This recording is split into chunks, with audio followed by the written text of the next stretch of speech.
I'm Jeremy. I'm James. This is Carpe Critique. Word up. So it's been a little bit since we've actually done anything together. We got our quote-unquote studio finally set up, so now we're not cramped in a little tiny space anymore. Jeremy's been busy moving, and while he was doing that, I've been busy doing a Let's Play, but all that's over. So we're going to start shooting the shit again, and this time around, we're going to talk about the ESRB. The rating board. Personally, I don't know. I consider it kind of evil because it's the lead in the censorship, but that's just me. So what exactly is the ESRB? The ESRB is a ratings board that was put together and was officially started in September of 1994 due to essentially Night Trap and Mortal Kombat pissing a lot of parents off. Death Race 2. Well, Death Race. Yeah, but, you know, that was part of it, but not a very big part of it. It was mainly those two games.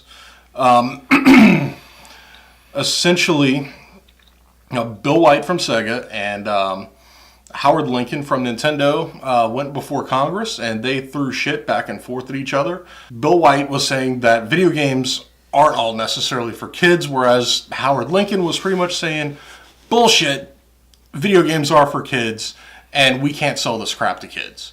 And they went back and forth, and eventually Sega did its own ratings thing, Nintendo did its own ratings thing, and what eventually happened was a third party came up, a nonprofit group called the ESRB, which did their own independent ratings of games that were done with video game developers actually sending in video clips of the games with a big questionnaire, sometimes scripts, you name it, and they actually assigned a rating to the game from children to adults only. In all honesty, we're not here to talk about the history of the ESRB. Norm, the gaming historian, did a really fucking fantastic job of doing that, and he can do it a lot better than us. So I'm going to link down to that under the description, and go check out his video if you want to know the history of the ESRB. So what we're going to talk about, though, is our experiences and how it affected us in the terms of being a gamer in the early to mid 90s. I would have been 12, and Jeremy would have been 22? Something like 23? Something like that. So, Jeremy, you're older and Wiser? Wiser. We'll say that loosely.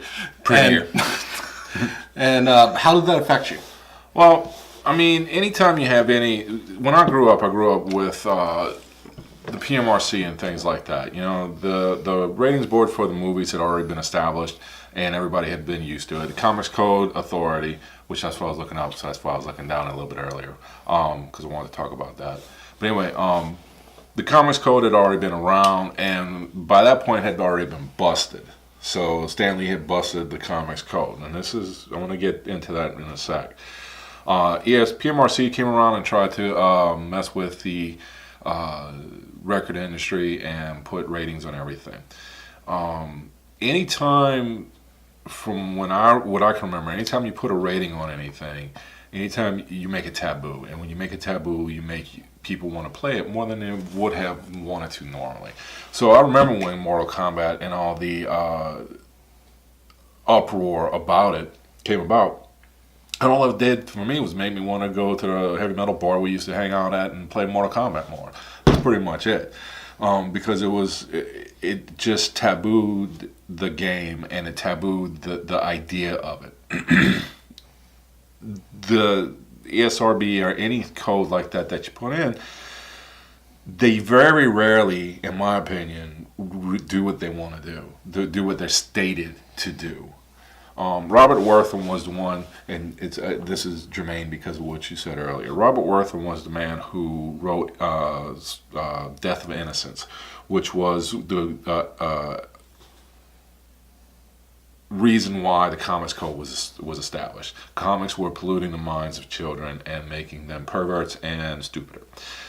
Fast forward to ESRB, same exact damn same arguments. And if you want to go even jump back a little bit with the in the 80s, whenever the whole music thing came up, they would sell more.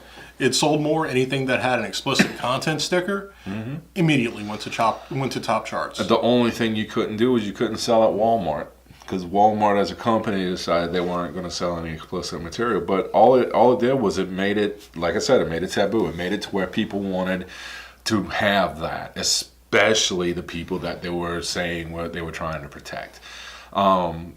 For the most part, that's all the ESRB actually did for me. No rating has ever made me not want to play a game. Or all it did was, when I was younger and drunker, was want to play the games that they said were naughty.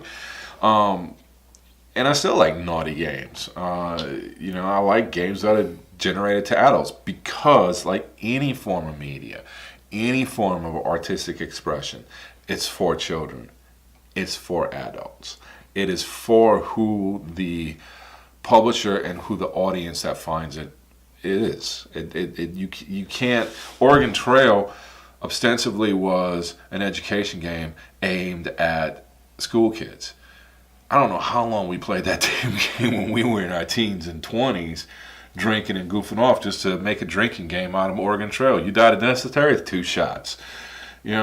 So you find the game and you make the game what you want. So a ratings board in and of itself, to me, is useless. As a parent, which you are and I'm not, you might have a different look at it, though. Right, and I have a slightly different look. So I'm 9 years younger than Jeremy. So whenever the ESRB came out, guess what? I was in the arcade and I was playing Mortal Kombat.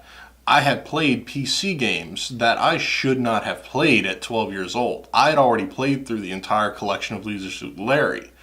I have played, I was playing Doom. I was playing all that shit. Why shouldn't you have played those?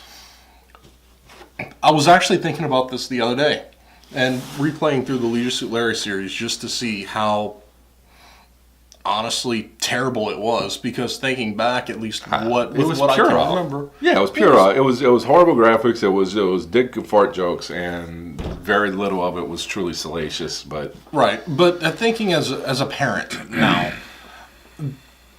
Leisure Suit Larry or that kind of humor, I honestly wouldn't want my kid to play without, at the very least, having a conversation with him about it. Because, granted, while it is just a game, from what I remember, it did give a lot of fucked up views about sexuality and how things should be.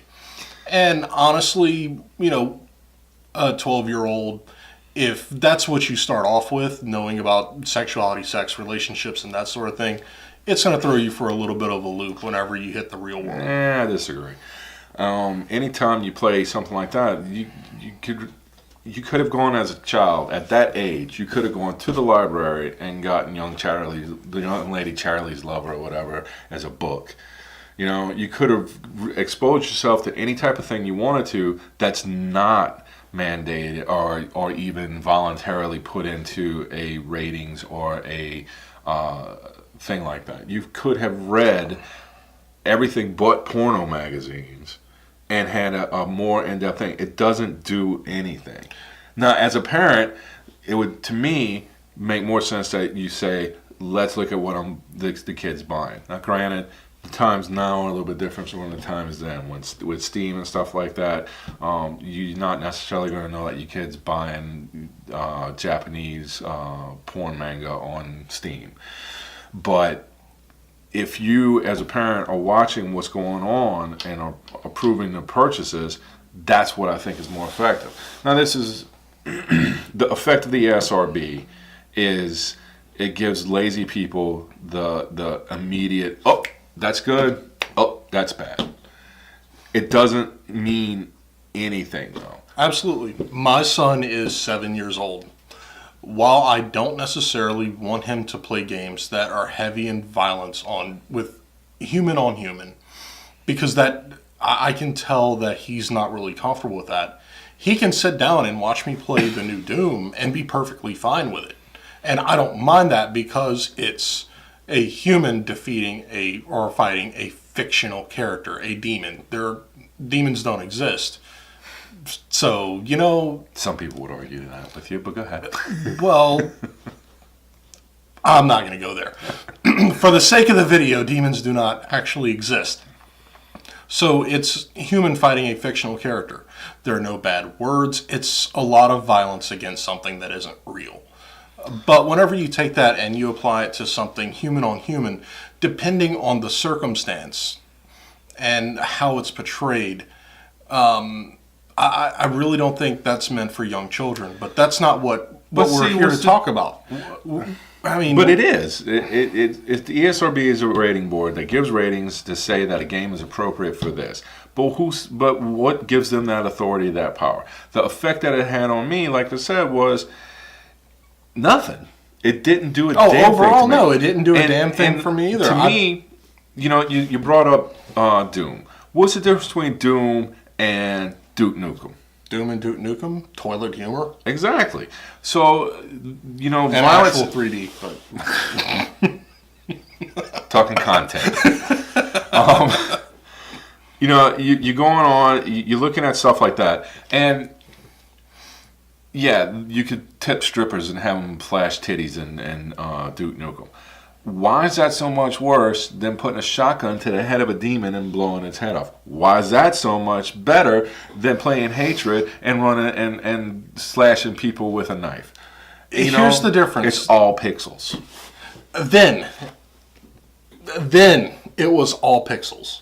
Today you have photorealism, or at least as close to it as you can get. When I was, 12, the pixels didn't affect me. It was a fucking game. It was pixels. It didn't even look remotely real. Granted, by the time I got 15, 16, we started to go in that direction with polygon Mario graphics. was real to me. Bastard. It'll be okay. So, but now when we're dealing with, 1080p, 4K graphics with hyper realism in games, there does come a point where you need to, as a parent, make sure that, what your kid is watching, your kid can personally handle. But, I agree. I'm not going to say that the ESRB doesn't do its thing, because there are a lot of parents out there that don't play video games. They have no idea what they're going to get. As far as they know, Grand Theft Auto, the game, that there's no titties in it. There's no horrible language. It's not a murder simulator. But then you go to the point, if you're talking about that, you go to the point, the ESRB is here. I can take 10 minutes and go on YouTube and find whatever I want about a game. I can find Let's Plays and fast forward through them so I don't have to sit there if I don't want to. As a parent, which I'm not, but as a parent, all right, you can do that and see what gameplay is. The ESRB is a handful of people. I think what the research showed me was there's usually about 3 or 4 people that review the script of a game and screenshots and a few videos, and then later on they might play the game. That doesn't really show you what a game's about. And you can also go into the fact of what's the difference between something like a historical grand strategy game that is depicting, the rise of the Roman Empire and the violence that is done there compared to Doom. And it's all subjective. And as a parent, to me, you would want to know and educate yourself about the specific game that you're buying and have that guidance. As a player, especially growing up, it was something that didn't really mean anything. The only thing that I could say was I didn't want to play a C game. No. For the most part, Oregon Trail as the exception. E games were, if it looked like a fun game, it looks like a fun game. Splatoon. I don't have a Wii, but I would love to play Splatoon because that looks like a fun game. But it's violent. It's just cartoony violence. There's no violence in that. They're not hurting one another. They're shooting each other with paint. And they are painting the ground and the environments around them. It looks like alien blood. It's violent. It's ink. See, that's what I mean, though. Ink. It's all in your context. That's the same thing between, like the early Tom and Jerry's, Looney Tunes, etc. It's cartoony violence, so it's okay. Just like we were reading up about it earlier. And one of the examples was Punisher. Had got an AO rating, which is a top rating, which is basically every game that got an AO rating except for Grand Theft Auto, Hatred, and Manhunter 2 were all porn games. And those 3 games, 2 were specifically designed to be offensive, and Grand Theft Auto was just a very interesting fluke of the hot coffee patch. Right. So Punisher came back with an AO rating. They brought it back. All they really changed that we could find was they put some scenes in black and white. So they got rid of the realistic blood and gore, and then that makes it okay. That's stupid. It is. I can't say about the how smart these governing bodies are. Any of them, for that case. And it's all voluntary. But, it is all voluntary. And honestly, that's kind of a good thing. Mm-hmm. Because if it was mandated, then we'd have a really bad fucking problem. I mean, I guess I could see the touchstone of it. This game's E, so I'll go ahead and get it for my kid. But then don't be surprised if somebody patches that game and puts Barney Dongs all over the place. Which, by the way, that's the name of my punk band, Barney Dong. Thanks. Oi, oi, oi, motherfucker. But, regardless of everything, I think parents do need a quick and handy guide that they can look at a game and go, oh, this is what's in it? No, dude, you can't have that because I don't know anything about it. And based on the rating, that shit's not for you. And if you want to go and do a little bit more research and dig a little bit more and find out exactly what's going on and let your kid play it, sure, by all means. I mean, I remember back when I was a kid, yeah, the rating was a thing. If, that game was mature, hell yeah, I wanted to play that. Mm-hmm. But I played Night Trap, and that was fucking terrible. Looking back on it, ratings doesn't mean that it's a good game. No, absolutely not. And I kind of want to go back and play Night Trap again, just as a reminder of how bad it was. And honestly, Mortal Kombat wasn't a great fighting game. It was fun. It had blood and gore. It was fun to play it in arcade. It wasn't reactive. It was very mushy. It was very mushy. And Street Fighter 2, which is teen, always has been teen, is a far superior game. Mm-hmm. So, at the time, my parents didn't give a shit about the ratings of a game. If there was a game that I wanted, that was pretty much what I got, as long as either I could afford it with my allowance or my parents could afford it with, what money they had. So, but that was at the beginning. And if you go and you talk to a GameStop employee, they know. Sorry, that's and they've seen it. Parents still today don't give a fuck what those ratings are. I've heard many stories about GameStop employees. When the new Grand Theft Auto comes out, a parent brings in their 7-year-old kid, be like, hey, I want the thing. And the parents go, give Junior the thing. And the GameStop employee will straight up tell them, hey, this game has graphic violence. You can beat a hooker to death with her own shoes, then take the money back and leave. The parent says, I don't give a shit. My kid wants the game, give him the game. So, but God forbid you see boobies on movies. Yeah, well, that's a whole different topic that we don't need to get into, because this isn't that just kind not of. now. But go ahead. It's not that kind of a channel. We don't need to get into the puritanical hypocrisy of American culture.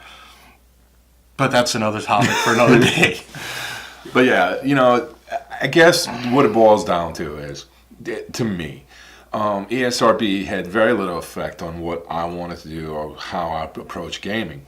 What it did do was it put a spotlight on gaming. Then you had, from that you started getting people like Jack Thompson, which that's a whole nother kettle of fish. But for people that don't know, Jack Thompson was a lawyer who was on a crusade to basically try to destroy the gaming industry. He didn't succeed. You as a touchstone, these types of things are good. I would just caution you, as anybody, a parent or not, that you can't control what comes after. The Skyrim mods that came out and Fallout mods, that come out, especially on PC. You can't control what the content's going to be shortly after a game's release. So, the ESRB is not going to adjudicate that. They're not going to come in and say, Skyrim's good until you get this patch or until you get this mod. So you can use it as a touchstone and as a touch base for any type of baseline, and that's fine. But you also have to realize we don't live in that age anymore. We don't live in the age where the game you buy is the game you have until the console drops down into dust. Let's specify that a little bit more. PC gaming. For the most part, we still, you still can't get modded games on a console like that Skyrim is just now starting to do it, where Sony and Microsoft are allowing mods. But for the most part, as far as the mod community, we're talking about PC games. Pretty much. I'm a PC gamer, sorry. Right. And with consoles, what you see is pretty much what you get. I've played some really fucking disturbing mods for Skyrim that kind of shook me up a little bit. And I don't get that from most AAA games or, hell, even horror movies and whatnot. But, some of these modders out there, they can make some really fucked up shit. Which is awesome. It's awesome that they can do it. Absolutely. But you can't mod that. You can't. You can't. No, you can't control that. You can't rate that. Nor should you. Nor should you. So because of that, because you can't follow it, if Francis Coppola puts out a movie, and that movie goes to theaters, and then it gets the rating before it goes to theaters, and then they do a director's cut later, they don't go back and re-rate the movie. They don't go back and re-rate the director's cut. No, it's going to be not rated by the Motion Picture Association of America. The difference, though, then even further goes, if James and I decide we're going to film extra scenes for Godfather 3, the worst Godfather, we can do that, and then we'll get sued quite quickly, because that's how it works. But in especially the PC world with modders, they're encouraged. There's whole toolkits that the publishers of video games say, "Here, play with our world, make it your own, release it, and extend the gameplay." Right. And when that happens, you can't stop it. You can't. There's no recourse, realistically, to follow, that's going to stop a mod from a game that allows modding from changing it into whatever whatever that person wants to put on it. But with most games, you do have a baseline. Yeah, and that's. But if you're talking about your kid, and if that's what, I don't know, we probably got off the topic you wanted to get on, but I find this fascinating. We're so far gone from the original scope of this. But that's okay. This really is an interesting discussion. That's if you as a parent buy this for your kid, it goes back to what I said originally. You should know what you're getting into. Absolutely, you should. And that kid is then able to do whatever he wants to it. What's to stop your kid from playing Doom in a few years and making a Columbine mod? Absolutely nothing, except for my parental guidance. Yeah. And paying attention to what your fucking children are doing. Yeah, that would be nice. Mine included. Hey, my kid, he goes off and he watches YouTube, and I found some shit that he's watched that he really shouldn't have been watching. And we've talked about it. And you know what? It hasn't happened since. And see, that's the other thing. We live in a time where you can, I'm not a big horror fan. I remember seeing Poltergeist when I was a kid, and it scared the hell out of me. All right? The things that I didn't like about the 80s slasher horror films, I can watch a Watch Mojo video on YouTube and all of a sudden see every scene of evisceration from every movie with no warning about what it is, with nobody saying, hey, this video has this type of content. Well, actually, I'll argue with that, because I watched a Watch Mojo video just the other day, and guess what I found as soon as it started? this video contains graphic and disturbing imagery. It might have not been a Watch Mojo video, but Okay, the well, fair point enough. stands that you can go find videos without having any idea what's in the content based Right, just and- on the thumbnail. And that's on the discretion of the creator. I Right. personally think if you're a creator and you're creating content that could be disturbing to somebody, let a motherfucker know first. It doesn't bother me at all to see someone, provided that it is not real and it is a work of fiction, be decapitated, eviscerated, burned to a crisp. It doesn't fucking bother me because it's a movie. If you start blurring the lines into that and actually get into real gore, I start to get a little hesitant. I'm a huge horror fan, but that doesn't mean I want to actually see someone be brutally fucking murdered. So yeah, content creators, I think you do hold a responsibility. Video game makers, you do hold a responsibility. And I'll give that to Sierra Studios back in the day. On the Leisure Suit Larry games, they put on the boxes, this shit's for adults. But that didn't stop kids from buying it. It's because kids are going to buy that. Right. When I was 13, it didn't stop me from buying Hustlers. Well, That was a magazine back in the day that had boobies in it. Before the internet, that's how we had to do it. Or you had to look through the lines on Cinemax when you had cable to see the one boob going boob, boob, boob, and just flipping up and down the screen. that was some fun shit right there. That was a Saturday night. It was like a video game without a controller. You just like, yeah. Because, hey, we didn't have internet. There was nothing better to do. Anyway, ESRB, I think it's kind of outdated, outmoded, and it has been for a very long time, and it didn't really have an effect on me. I think it's a great idea to have a baseline of something, but the minute it starts being mandatory, that's when we have a problem. Thankfully, it hasn't hurt the movie industry all that much, but I don't want to see this get to video games because of how open-ended it is. And other than that, I think we're done. I think that'll pretty much do it. We got way far off topic, but I think we at least did have a good conversation.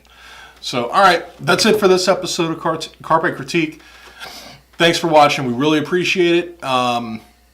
I think next time we're going to have we're going to talk about a couple of games that we've played in the last month. And that's about it for this episode. Do the thing, the like, the comment, the subscribe. Tell us how bad we did, how good we did. Anyway, that's it. I'm James. We're signing out for this one. Thanks for watching.